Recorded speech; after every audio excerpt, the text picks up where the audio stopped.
Hello friends, good morning, happy morning and beautiful morning, unique people, incredible people, miracle thoughts people. जितने भी लोग अच्छी सोच रखते हैं, अच्छे इरादे रखते हैं, अच्छी हैबिट से रखते हैं, जो भी लोग हैं जो सक्सेस होना चाहते हैं अपनी लाइफ में, उन सभी को मेरी तरफ से very very happy good morning. Happy क्यों बोला, इसके पीछे का एक कारण है। हमारा हर दिन है ना हैप्पी होता है, दुखी हम होते हैं छोटी छोटी बातों को लेके। बाकी हमारे लिए तो उसने सबके लिए जो दिन बनाया वही तो दिन बनाया, कोई डिफरेंस है क्या? नहीं। फिर भी हम दुखी होते हैं। क्यों? अपने हालात और अपनी परेशानियों को लेके घूमते रहते हैं। मैं दुखी हूँ भाई, होता रहे दुखी, कुछ नहीं होने वाला। चल, आज मैं जो बताने वाला हूँ एक टॉपिक है, बहुत ही बढ़िया टॉपिक है। और ये टॉपिक ऐसा समझ लेंगे कि हर एक के लिए है, तो पर्टिकुलर एक इंसान के लिए नहीं बोल रहा हूँ मैं, हर इंसान के लिए ये टॉपिक है। कोई एक इंसान को टारगेट करके ऐसा कुछ भी मैं नहीं बोल रहा, लेकिन समझना ध्यान से इस टॉपिक को, गहराई से। और वो टॉपिक है मित्रता, दोस्त, फ्रेंड। ये जो शब्द है ना, यहाँ पे विश्वास और श्रद्धा आके रुक जाती है। हम जिसे मित्र मानते हैं, हम दोस्त मानते हैं ना, कहने के लिए तो लोग बोल ही देते हैं, you are my friend, my best friend. क्या बोलते हैं? माई बेस्ट फ्रेंड। बट जब वो फ्रेंड कुछ करने को बोलता है ना,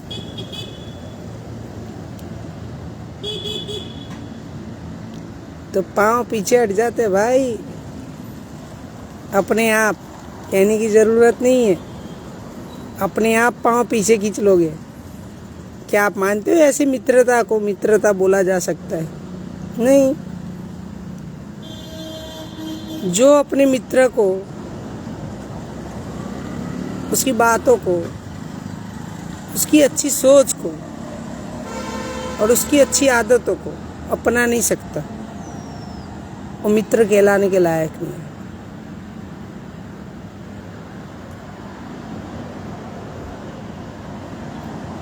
समझ रहे हो? क्योंकि मित्र उसे नहीं बोला जाता कि आपके दुख सुख में खड़ा रहे। मित्र तो वो बोला जाता है कि हर क्षण हर पल आपके साथ में खड़ा रहे, ना कि सुख और दुख। उसे मित्र बोलते हैं। और मित्रता करना हर किसी की बस की बात नहीं है मेरे दोस्त, ध्यान रखना। ये बहुत बड़ा शब्द है मित्रता। दो लोगों की मित्रता, दो लोगों की सोच, दो लोगों का विश्वास, दो लोगों की श्रद्धा मिलके बनती है मित्रता, दोस्ती। और हम 2 मिनट में भी बोल देते हैं, I am not trust, but मैं तो थैंक यू कहता हूँ। मेरा उल्टा काम है। जब मेरा दोस्त या कोई भी लोग मुझे बोलते हैं कि भाई छोड़िए सब, मुझे नहीं विश्वास है, मैं उसको बोलता हूँ थैंक यू सो मच, मुझे मौका दिया आगे बढ़ने का। अगर तू हाँ बोलते तो शायद मैं यहीं रुक जाता। कई और भी लोग मेरी राह देख रहे हैं भाई, मेरे साथ मित्रता करने के लिए, मुझसे दोस्ती करने के लिए। समझे? तो इससे मुझे कोई फ़र्क नहीं पड़ता कि एक इंसान का विश्वास मुझ पे कम हो गया है। इससे मुझे कोई फ़र्क नहीं पड़ता है कि वो मेरी सोच को नहीं समझ पा रहा है, जबकि मैं उसको बहुत ही अच्छे से, मान लो कि उस मित्र को कुछ ना कुछ देना चाहता था। मैं एग्जाम्पल देता हूँ कुछ। सुदामा और कृष्ण की मित्रता सबको पता होगी, वो मित्रता का बेस्ट एग्जाम्पल पता है ना। लेकिन पता है एक चीज़, सुदामा दरिद्र थे और कृष्ण भगवान बड़े से महल में थे। उनकी खुद की द्वारका देश बोला जाता था उनको, द्वारका, पूरी सोने की थी नगरी द्वारकाधीश। एक दिन हुआ कुछ ऐसा कि उनके घर में अनाज का तकलीफ़ें ज़्यादा बढ़ गई, फिर भी उनकी कृष्ण भक्ति नहीं छूटी। देखो, दोस्त मित्रता नहीं छूटी, फिर भी वो एक ही काम करते थे। अगर एक अन्न का दाना मिलता था ना, एक अन्न का दाना, सुनो ध्यान से, कोई बड़ी बात नहीं है लेकिन है बहुत बड़ी। एक अन्न का दाना मिलता था ना, तो उसमें से भी आधा काट के वो कृष्ण को रखते, उसके मित्र को।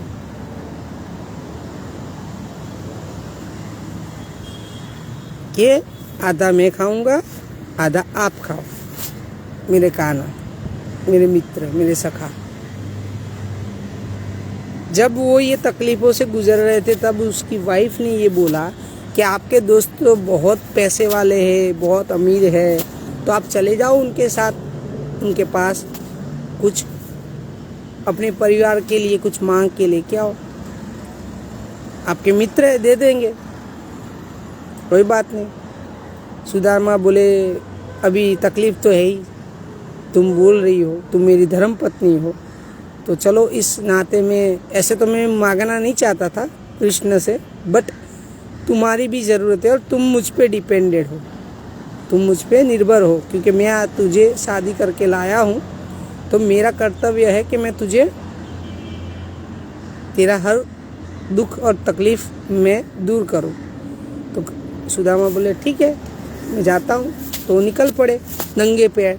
कई रास्तों में कांटे चुभे, कई पत्थर चुभे, कई गिरे, कुछ भी हुआ, खून निकल रहा है पैरों में से, सब कुछ हो रहा है, बट द्वारका पहुँच के रहे वो।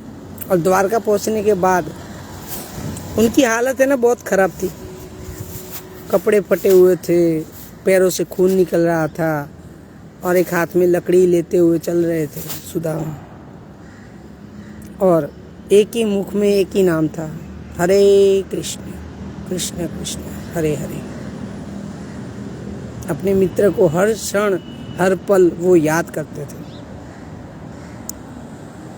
फिर जब वो द्वारका पहुंचे ना, तो जो सैनिक खड़े थे आगे, उन्होंने देखा सुदामा को, तो वो समझे भिखारी है, मार के भगा दो, मार के भगा दो। तो सैनिक उसके पास आए और बोले, चल इधर से निकल, ये तो द्वारकाधीश है, द्वारका की नगरी है, यहाँ भिखारियों की अनुमति नहीं है आने की, निकल।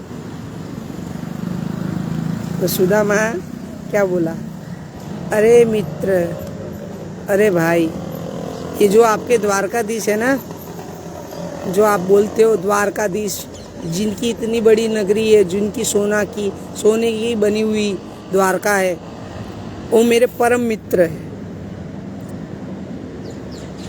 कौन से मित्र? परम मित्र। तो सैनिक ऊपर से नीचे ऐसे देखने लगे, भाई ये क्या है, ये क्या बोल रहा है, द्वारकाधीश और इसके मित्र, ये कैसे हो सकता है, ये हो ही नहीं सकता। वो राजा थे रे, वो इतने महान इंसान, वो इसकी मित्रता कैसे कर सकते हैं। फिर भी वो सैनिक माने नहीं, फिर भी सुदामा को बोले, तुम निकलो यहाँ से, चलो भागो, पागल, ऐसा कुछ भी बोल दिया, आड़ा टेढ़ा भगाने की कोशिश की। फिर भी उन्होंने एक ट्राई किया और बोला, देखो मैं आपकी हर बात मानने के लिए तैयार हूँ, मैं हर बात मानने के लिए तैयार हूँ आपकी, मैं यहाँ से चला जाऊँगा चुपचाप, कुछ भी बोले बिना, बट मेरा एक छोटा सा काम कर दो। मेरी ये आपसे रिक्वेस्ट है, मैं आपको बता रहा हूँ कि मेरा एक छोटा सा काम कर दो।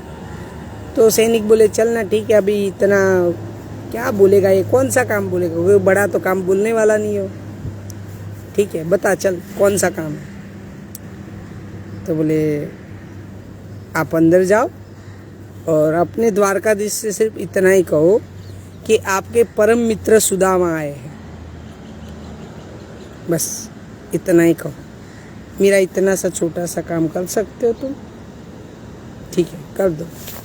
तो बोले, चल ना यार, अभी क्या इसको बोलूँ, कहाँ पता होगी उनको द्वारकाधीश को कि सुदामा कौन है, क्या नहीं है। छोड़ना, जाके बता देता हूँ। तो अंदर गए सैनिक और बोले कि द्वारकाधीश, मेरा आपको प्रणाम, स्वीकार कीजिए मेरा प्रणाम, और मैं आपके साथ एक अर्चना लेके आया हूँ। द्वार पे कोई खड़ा है जो फटे हाल कपड़े है, उसकी तकलीफ़ ज़्यादा दिख रही है, वो दरिद्र है, दुख से पीड़ित है कोई इंसान, और वो बोल रहा है कि वो आपका मित्र है।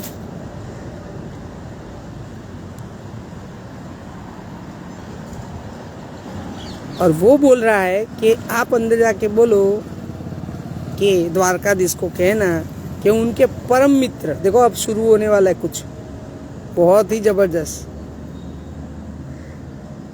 वो बोल रहा है कि आप जाके ये बोलो कि उनके परम मित्र सुदामा आए हैं आपके द्वार।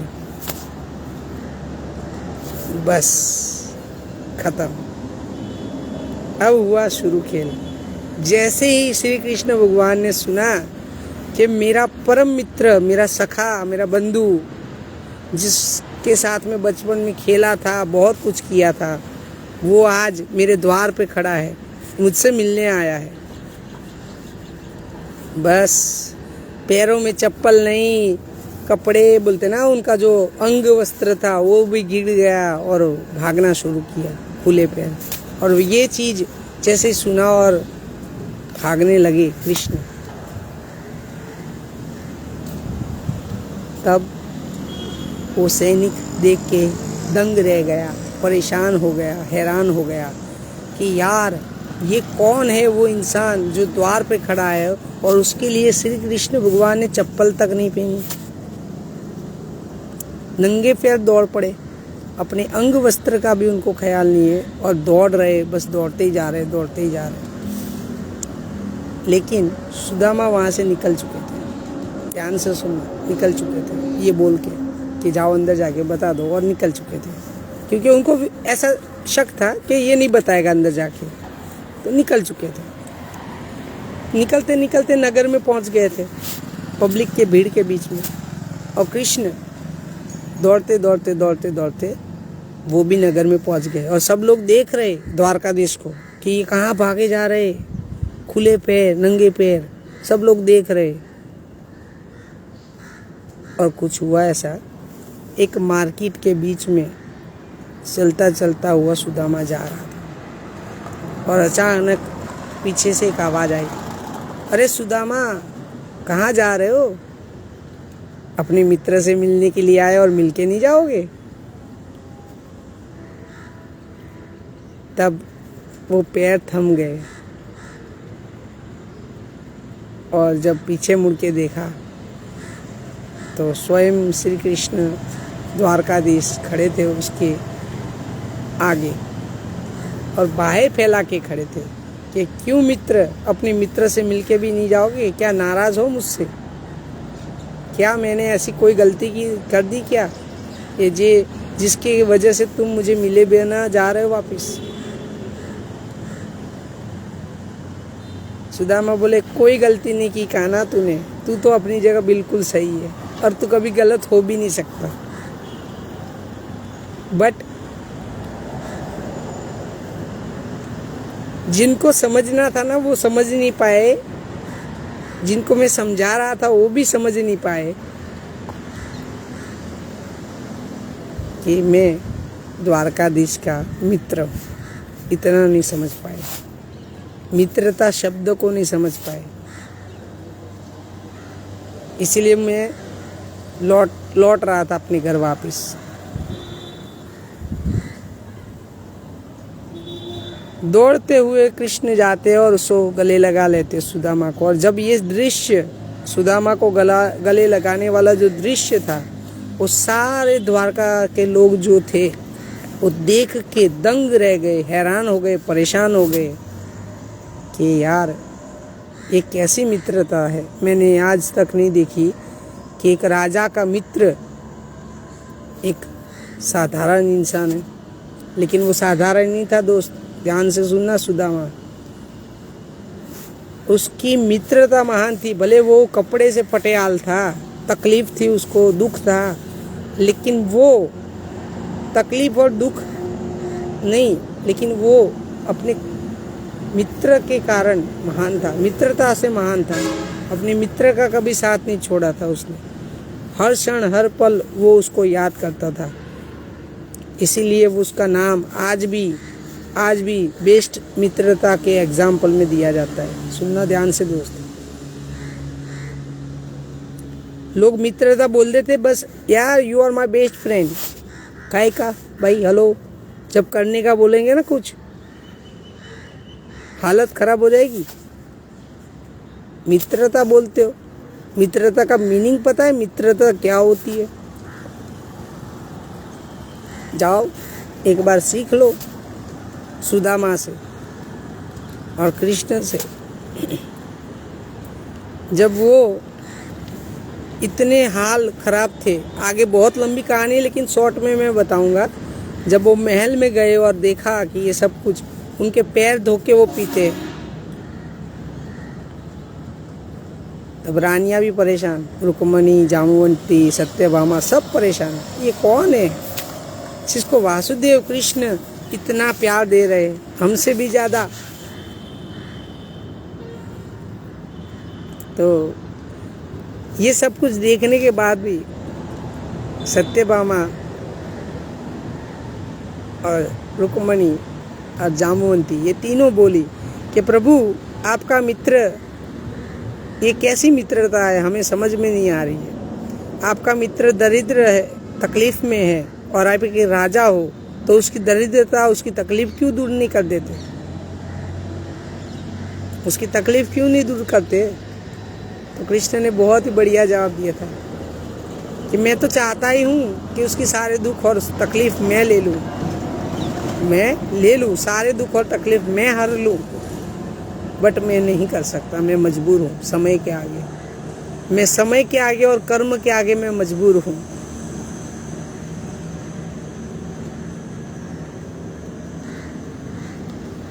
क्योंकि अभी भी उसके कुछ कर्म बाकी है, इसीलिए मैं विवश हूँ ना देने पे। जब उसके कर्म खत्म हो जाएंगे, उसको कहना भी नहीं पड़ेगा और मैं दे दूंगा।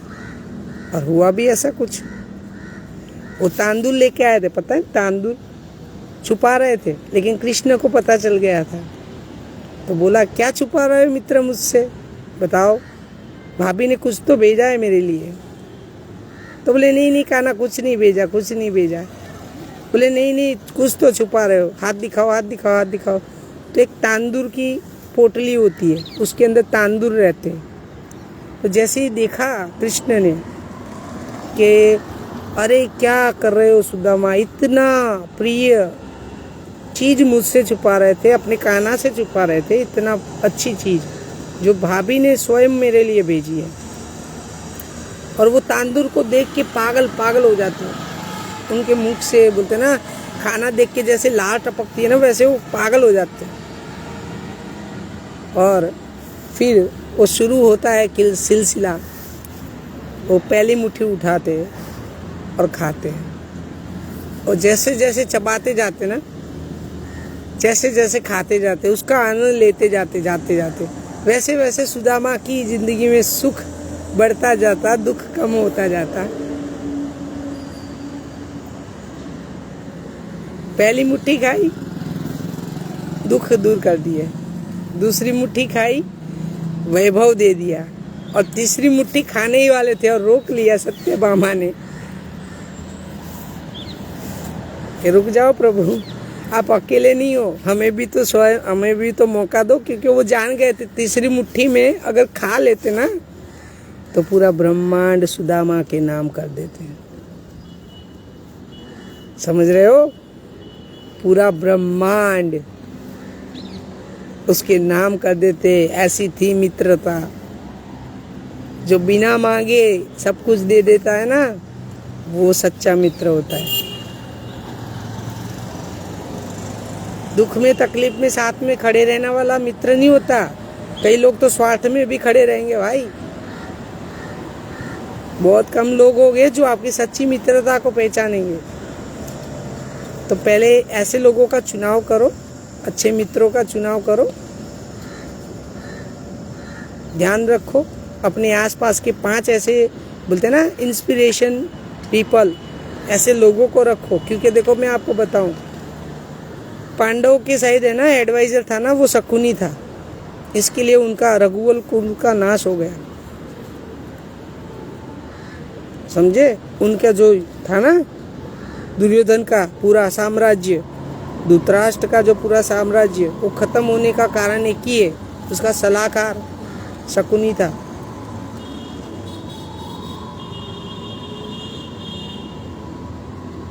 और इस साइड सिर्फ 5 ही लोग थे, वहाँ 100 पांडव कौरव बोले जाते थे, यहाँ पे सिर्फ 5 ही थे, लेकिन 95 को भारी पड़ सकते थे जस्ट बिकॉज उनके साथ ही साक्षात श्री कृष्ण भगवान थे। समझ रहे हो? और शकुनी के पास तो है ना कृष्ण भगवान के छल का भी जवाब नहीं था भाई। वो बहुत बड़े छलिया थे, बचपन से ही ऐसे थे। वो मित्रता जिसके साथ करते थे वो मित्रता निभाते थे, और शत्रुता करते थे ना उनके साथ शत्रुता निभाते थे, लेकिन पूरे दिल से निभाते थे। चॉइस करना है आपको अभी कि मित्रता करनी है कि उससे शत्रुता करनी है। Okay friends, best of luck, your new life, new thoughts, new every day, every morning. आप बहुत ही अच्छी ज़िंदगी जियो, ऐसी मेरी शुभकामना है। आप सभी लोगों को मेरा तहे दिल से धन्यवाद है कि आप जो भी लोग सुन रहे हो ना, सुन लेना, एक दिन बहुत बड़ा इतिहास रचोगे आप खुद। Okay friends, best of luck, your new life, new journey and happy joy every time. Best of luck.